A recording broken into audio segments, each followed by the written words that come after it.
This week I'm going to talk about the meeting between Biden and Xi Jinping, the virtual meeting that happened just about a week ago, which was the first time that they met actually since Biden is president. And I'm going to focus on their words and the positioning of both Biden and Xi Jinping to tell a certain story. Did they agree on anything? What is the big changes? Will it have an impact? Who has won? Is it China or the US has won more out of it? Or maybe it's someone else that is winning out of this whole debate? And is it actually just symbolic, or is it more than that? Welcome to this week's Pascal's China Lens.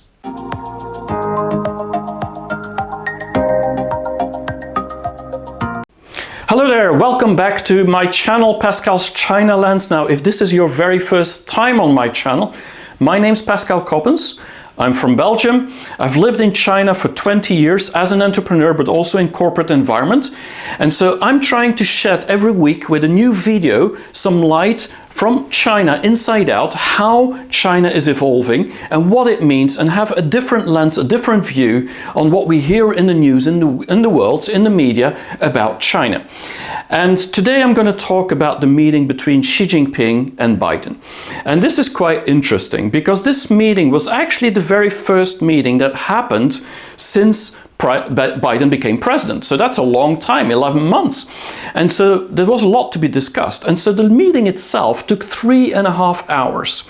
Now, the prologue, which you can just see online, and I'm going to share that link in the description, but also in the comments, that prologue just lasted less than 10 minutes. But it was very respectful, very open, very constructive, and very positive. And so this is a very important meeting. And although maybe the results that people are talking about aren't really about actions and real changes, I think after 10, 11 months of not talking, this is very symbolic. And let's go into depth to see what really happened in that meeting. Now, the interesting thing in that prologue, that first 10 minutes, where both Biden and Xi Jinping gave a speech one after the other, is that you could see that their viewpoints, their positions, their attitude was different, but they were telling the same story. And that's quite cool. It's quite interesting to see how two leaders of two biggest economies in the world can actually tell the same story in different ways. And so if you look at Biden, for example, when it's about the viewpoint on China, he was clearly positioning the US as a competitor to China, or China as a competitor to the US. So China is a new competitor for the US. And so they are having a competitive attitude towards China. While Xi Jinping, in his words, he was talking about coexistence. It's like, yeah, the US has always been the #1 economy, but now suddenly China is bigger and we have to take responsibility, and somehow we have to live together even though there are differences. And so different words, same story. But then we look at the position. How do they position themselves towards the other? And there we saw that Biden was really talking about guardrailing things. This was about protecting the interests, the values, protecting also the world in conflict. So it was kind of defensive in a way, but very positive and very open. While Xi Jinping was more talking about managing stuff. And so you could see like the Biden approach was almost like a general saying we have to be careful and we have to be strong, while Xi Jinping was more like a business leader saying like, yeah, we're having problems, we're having opportunities, let's just figure it out. And interesting things to see, to watch. Now, the other thing was the attitude of both. And within those 10 minutes, you could see the words that were used, where Biden was clearly talking about playing by the rules. China needs to play by the rules on intellectual property, on trade, on human rights, on all these things. They need to play by the rules. And so the words there is about the US or the world has set rules, and so China needs to abide according to them. Well, Xi Jinping was talking in that same context more about healthy business and healthy relationships and doing business together in a win-win cooperation. And so this was more about being on the same team. Well, it was very clear that from Biden's perspective, it's like China's not yet on our team and they need to come on our team, or they're going to have a problem. And then the last thing was the priorities that they set within those 10 minutes. This was really about Biden saying, yeah, it's all about rights, human rights, of course, but the right of freedom of navigation in the Pacific. It's a lot about the rights of trade. And so this is about like looking at it from a lawyer perspective. What can you do? What can you not do? While Xi Jinping's talk and story and words was much more about progress. And so it looks like he was looking at it like an entrepreneur. And so it's very interesting to see that the same story was told by both parties. And actually they pretty much agreed on everything or talked about the same things. Of course, they are tackling different topics and they have different concerns, but they're using different words. And that reveals a little bit how their attitude is. US and Biden, very clearly defensive, and they want to be sure that China abides according to these rules and these rights. Well, Xi Jinping is more like, yeah, the world has to stay peaceful and we need to move forward. This is about progress. So an entrepreneur versus a lawyer, and that's how I can call it. Now, if you look at what Xi Jinping said, it's very interesting, the words he used at one point. He said the US and China are like two giant ships. And we must ensure that two ships don't deviate from each other's own path. And that's very clear. They have their own path, China and the US, and they shouldn't deviate. They shouldn't lose momentum, and both of them have great momentum, specifically China now. And most importantly for Xi Jinping is that they don't collide. The only difference I see, if I use those words from the prologue, is that China probably thinking, or Xi Jinping, in terms of container ships, trade and business and progress, while the US is probably much more thinking about aircraft carriers or military ships where we should make sure that we don't collide and we keep each other's distance. And so same story, different words. Interesting thing. Now, if you look at what on November the spokesperson Zhao Lijian said, then what you can clearly see is that the whole 3.5 hours was about every topic you can imagine. I mean, it was about Tibet, about Hong Kong, it was about South China Sea, of course, about Taiwan. I mean, all these topics that are so hot today and need explanation. But the whole thing was about 4 things. It was about one big question that China had, which is answered. It was about 2 agreements or consensuses that they reached. It was about 3 principles that China had and Xi Jinping asked. And then it was about 4 priorities. And I want to go into detail because it says a lot about what China values, but also what the US somehow is agreeing to in most terms because they also want to move forward. Now, when we talk about the one question, that's Taiwan. And that was very clear that Xi Jinping said, this is like playing with fire if Taiwan would declare independency. So he said it literally. And so this is like something that is a red line for China.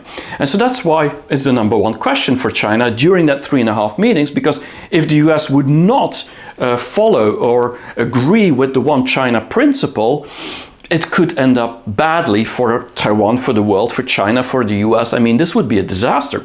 That question was answered, and Biden said very clearly, we follow the one China principle. We're not going to deviate from it. So that's kind of like China scoring a point, but it's more the world scoring a point there.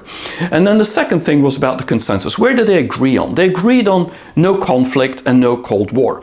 No conflict basically means that both countries want to somehow figure out a way to keep to keep the bilateral relationships healthy, to not create more conflict and unsafe environment and have more peace in itself. And so this is all about keeping the relationship healthy and not aggressive. Now, this has not been the case for a long time. If you think about China, the wolf warrior mentality, which many people are talking about, but also in the US, specifically under Trump, I mean, you couldn't say that this was about not creating conflict. There's been a lot of conflict created when it came to China.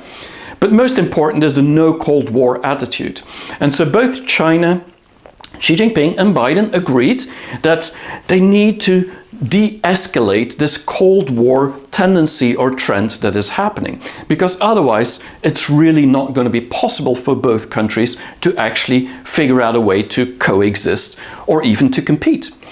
Now, the third thing had to do with the three principles, and these are principles that aren't new. This is already 20 years old with Jiang Zemin and Hu Jintao and now Xi Jinping. They always had the same principles to do business, but also diplomacy with China. And this is about mutual respect. You hear that everywhere, constantly.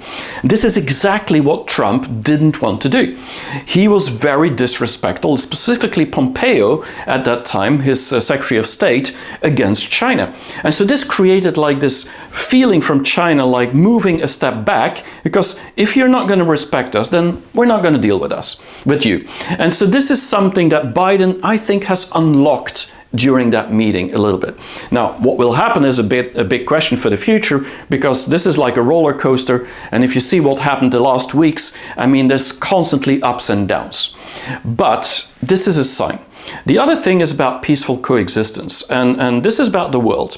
And Biden and Xi agree both on it, but there's been a lot of tensions in the South China Sea with Taiwan, with the Belt and Road Initiative, a lot of things that the West has been saying China is not looking for peaceful coexistence. And so there's a lot of doubts on that. But at the same time, we have to move into that direction. And you can't say peaceful coexistence is actually a bad thing. Now, the third thing had to do with win-win cooperation. And that's a word that's been overused by China for many, many decades. I mean, whenever I was in China doing business, people were always talking about win-win. And as a foreigner, you didn't really feel that you were winning as much as the Chinese were. Many foreigners did. Now, that's not the case for some companies and some brands that really won a lot in China. But we're starting in the West to doubt if that win-win is really as big win for China, for the US or for the West, as it is for China. But somehow we need to figure out together to see the pie bigger than the pieces itself, and the pie can grow on itself. Now, whatever we think about these principles, these are very firm for China. And so it looks like at this meeting, Biden does not disagree on these principles. Now then there's the priorities of China, and this is quite important to see, because what China really wants, and this is what the world should look at, is China really wants to take its responsibility. And they also say that's what Biden should do, and Biden says the same thing, so they're agreeing as well. And this is about responsibility internationally, but also domestically. And that's of course a little bit challenging, because for China, responsibility domestically means often keep your hands out of China, this is internal matters. We are taking our own responsibility. The West or America doesn't always accept that. But that's something that China wants as a priority. Second thing is diplomacy as equals. And so because China was never an equal to the US in the past, it's very difficult for the West now to accept China as equals, because they also feel that China doesn't always treat the world as equals. And so this is something that is a priority as well. But I think with looking at the economy, looking at the superpower that China is, I mean, we have no option. We have to look at them as equals. And so diplomacy is the only way to solve the problems we're in today. And then it's about managing the differences. And there, I think both agree, and I think anyone in the world agrees, that China and the US and China and the West have big difference on certain topics, certain matters. And it's not about whether we're right or wrong, who's right or wrong. It's about how do we manage the fact that we think differently, and can we coexist, and how do we do that? And that's the third priority. And the last, and not the least, is to help the world. And this has to do with the fact that these two big economies, the number one and number two in the world, have to work together to help the world. And this is about a responsibility towards the global south, but also everything that's happening. Think about the pandemic, about climate change and all these things. And so this is what China said are their key principles. And it doesn't look like Biden disagreed with many of them. But the words he used are a little bit different. So they're still not like, yeah, we just agree with whatever China says. No, it's about working through it and figuring out a way to work together. Now, if we look at the White House, they had a declaration on themselves as well after the meeting. And their declaration was not very long. And it just said about a few gains and a few things that was achieved. If we want to look at the gains of the US, if I put it very simple, I mean, it's much more than that. It's really about the Taiwan, the Indo-Pacific, I mean, all the hotbeds of this world, all the things that could go right. And there it's really about managing peace. How do we manage peace? And the big gain for the US is actually the fact that they agreed on the Taiwan One China principle, because that actually de-escalates a little bit the tensions in the region. But they also want the freedom of navigation, and what they gain, in my view, personally, is that Xi Jinping didn't oppose it. It doesn't feel like he said with Taiwan, you're playing with fire if there's independence, but if we keep the status quo, I mean, we have no reason to invade Taiwan tomorrow or do anything bad. I mean, we also want this freedom of navigation and keep everything as it is. And so there's kind of like this feeling for the US that we could keep everything going as it is. And that's maybe not a bad thing. It's not a big gain though. But for the world, it could be a big difference. Now, on the human rights, this is something that Biden said very clearly. Tibet, Xinjiang, Hong Kong, I mean, a lot of things that were really top of mind of Biden and for the whole West. And this is something that we see everywhere in the media constantly, but it's also something that Xi Jinping addressed. And I think the big gain for the US is not so much that China has solved these problems or will solve it instantly, whatever we believe they should solve, but the fact that Xi Jinping said he's willing to talk about it. He's willing to talk about it under one condition, under the condition that actually this human rights is not used as a pretext to meddle in the country's internal affairs. And that's, of course, where the difficulty lies. But the fact that this dialogue is now opening could be seen, in my view, as something positive. I'm sure many people would disagree and think that nothing's going to happen. I would disagree with that viewpoint. But having that on the table, being able to discuss it, is a big change from what we've seen over the past many years, specifically under Trump. And then there's the thing about climate, the energy, the security, I could say world problems. And I think the big gain for the US is that China and the US have to work together to solve global problems. And think about climate change, but also about the pandemic. And imagine if China and the US would have worked together from day one when the COVID outbreak happened in Wuhan. I mean, we could have saved thousands, maybe millions of people's lives just simply by working together. And so this is a big thing. The fact that we didn't want to work together and still often don't means that there's other people in the world suffering from that not wanting to cooperate. And I think on climate change we don't have an option. But actually on COVID we should have done it as well, and we should do it more now too. On energy problems, on security issues, I mean cybersecurity, on food problems. I mean there's so much shortages and so many issues in this world.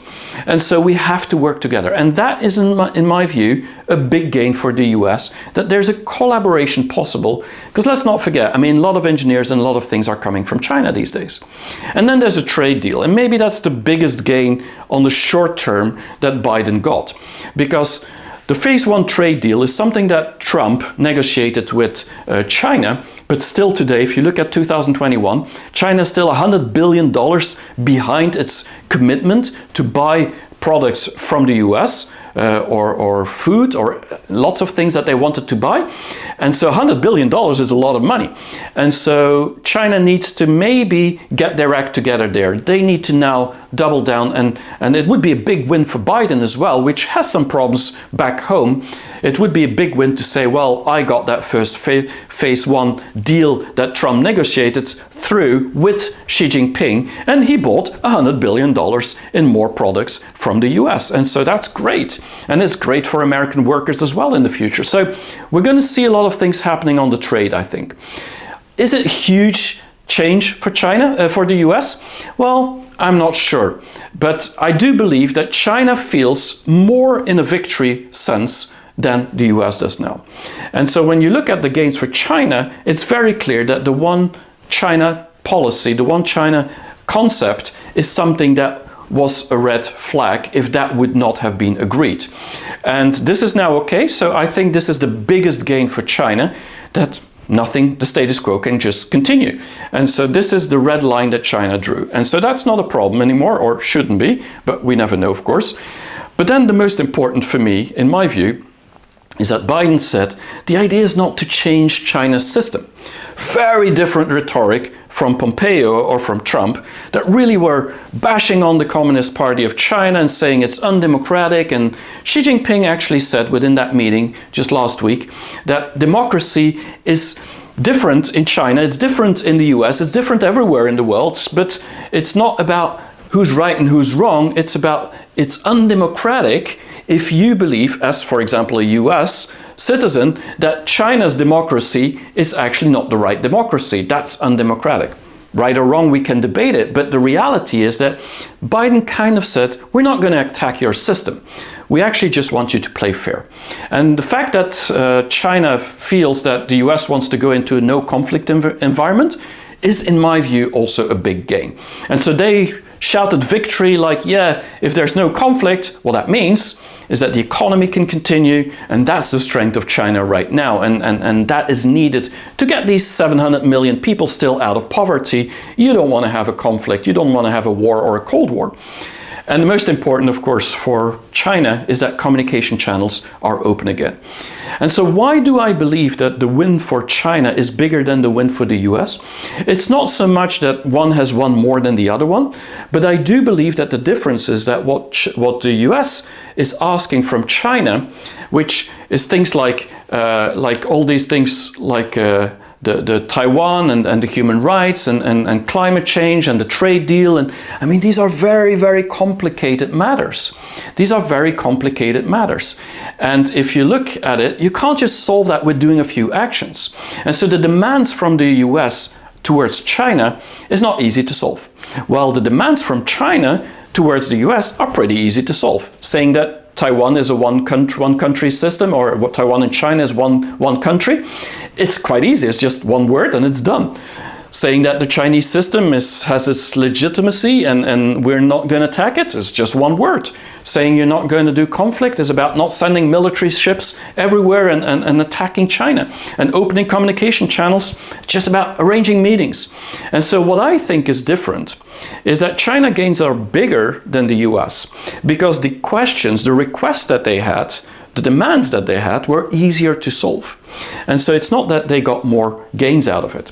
Now, who won this? Well, if you look at the US, it's clearly that they said, this is just a healthy debate and no real big breakthroughs. And so the position from CNN and from many media outlets in the West is that, yeah, this Biden-Xi meeting, it was like a little bit okay, but it wasn't really a breakthrough and nothing really happened.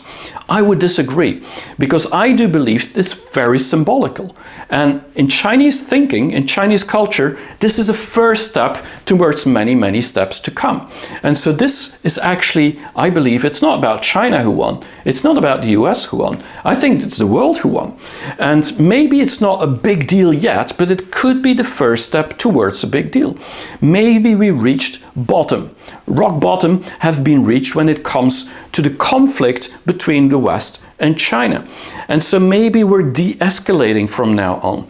I don't know, but it looks like this could be the first instance where the direction is going into the different direction and it's not going down, down, down, creating a potential Cold War or maybe a hot war with Taiwan, which is now de-escalated as well. Of course, we don't know what's going to happen, but what we do know is that this is, in my view, symbolically important because that first step has been taken. And of course, we can take a step back any time, or US could do it, China could do it, but at least the step has been taken. I think the biggest win for the world is actually that China and the US are now starting to communicate and work together and figure out how they can help the rest of the world on big problems, climate change, on the post-pandemic recovery, on everything related to food, related to health. I mean, this is all important.